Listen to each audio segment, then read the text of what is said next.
This time, Republican lawmakers going straight to Secretary of State John Kerry demanding more information about Benghazi. And there's more. Oversight Chair Committee ISA issuing subpoenas for State Department documents. Senator Lindsey Graham joins us. Good evening, sir. Good evening. Well, for starters, we've got tonight that Darrell Issa, Congressman, chair of the committee, has sent a letter, this time directly to the Secretary of State, asking for information, saying that the state's withholding documents. Does this have any impact? Does this even move the cause forward to get these documents? Well, if I were Secretary Kerry, I would cooperate with the committee fully. The only thing we ever learn about Benghazi, the IRS, the AP, is subpoenas, whistleblowers, the media, the Congress just pulling things out like pulling teeth. So the subpoena is designed to get all the documents around who changed the talking points. The 100 emails that were released by the White House lead up to the Saturday meeting.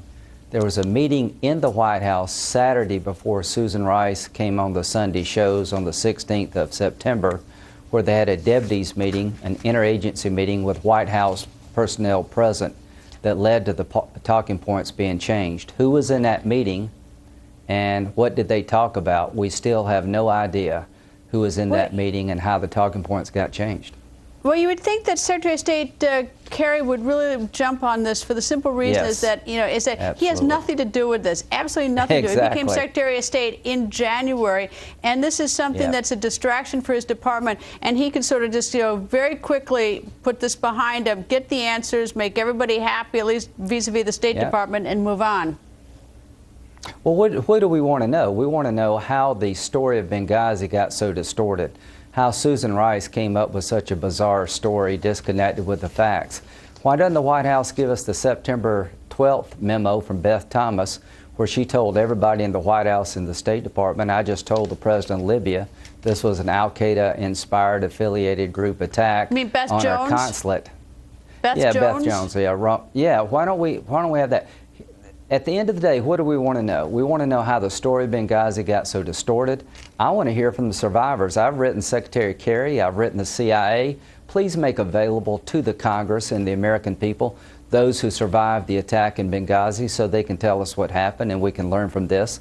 We're being stonewalled, and I wish my Democratic colleagues would show a little interest in trying to find out what happened in Benghazi. Well, the thing that I think has been effective against the Republican Party and Republican members who are looking for this is the fact that they have surrendered 100 pages of emails. But what's often not is is what they haven't surrendered. It's the huge gaps in time. That's what you don't have. And it's like if they want you just to go away, just to give it to you. Now they do say that they've given you 25,000 pages of documents. You have access to it. Is that true? Yeah, I don't know how many pages they're giving us, but 9 months after the attack, have you heard from one survivor? Why don't they make available the people who lived through this debacle called Benghazi? Why don't they tell us who was president of the White House on Saturday and who suggested the talking points be changed? We don't know anything about what the president did that night. Is there no one you can subpoena in the government and ask them the simple question, who is there, who are the survivors, and then go after the survivors yourself? I mean, can't you use this? I realize you can't in the Senate, but in the House? Yeah, they could. You could do that. And for the most transparent administration. Why isn't the House doing that? I mean, that would be to me, that would be the simple way to get it.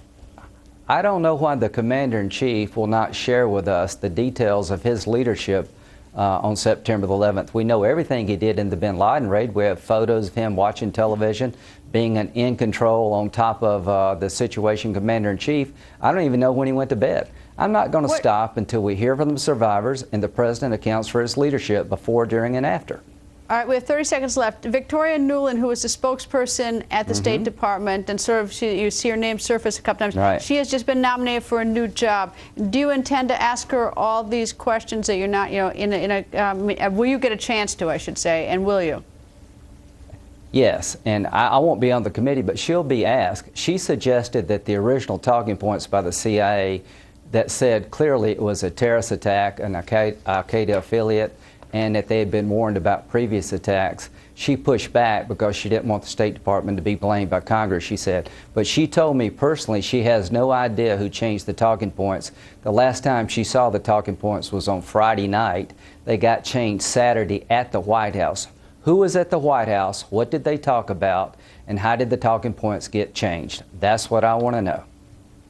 Well, Senator, thank you very much. And I suggest you tell your friends on the House side of the Hill to use subpoenas to get someone who knows who are the survivors, and just ask that person under oath and then go out to the survivors. That would be the easy way to do it.